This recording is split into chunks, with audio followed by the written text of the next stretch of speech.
দীঘাতে আমরা প্রথম দিন সমুদ্রে স্নান সেরে লাঞ্চ করে হোটেলে রেস্ট নিয়ে সন্ধেবেলা ঘুরতে বেরিয়ে পড়েছিলাম আমরা বিচের উদ্দেশ্যে। কিছুক্ষণ বিচে বসে আমরা চলে গিয়েছিলাম ঢেউসাগরে। সেখানে 20 টাকার টিকিট কেটে ঢুকে পড়েছিলাম ঢেউসাগর পার্কের ভিতরে। আর এখানে একটা দোলনা চড়ছিল, দেখো কিভাবে চড়াচ্ছিল। আর তারপর আমরা পার্কটা ঘুরে দেখছিলাম, সারা পার্কটা ছিল আলোয় আলোকিত করা। খুবই সুন্দর লাগছিল পার্কটা দেখতে। পার্কের ভিতরে ছিল অনেক কিছু দেখার মতো। অনেক বড় জায়গা নিয়ে এই পার্কটা তৈরি হয়েছে। পার্কের ভিতরে ছিল বোটিং, অনেক গান বাজনা, অনেক লাইট দিয়ে সাজানো রয়েছে।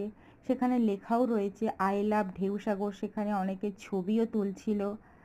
আমরা তারপর ঘুরতে ঘুরতে চলে এসেছিলাম একটা চিড়িয়াখানার মতো করা আছে সেইখানে। সেটা দেখেও আমরা বেরিয়ে পড়েছিলাম সেই নৌকার ওখানে।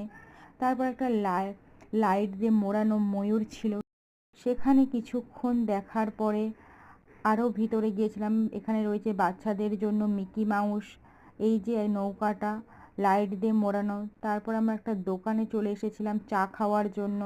সেখানে চা খেয়ে আবার কিছুটা হাঁটতে হাঁটতে পার্কের ভিতরে গিয়েছিলাম। তারপর ঘুরে বেরিয়ে এসে পার্ক থেকে রাস্তার ধারে ছিল সারি সারি কেনাকাটা করার জন্য অনেক জিনিস।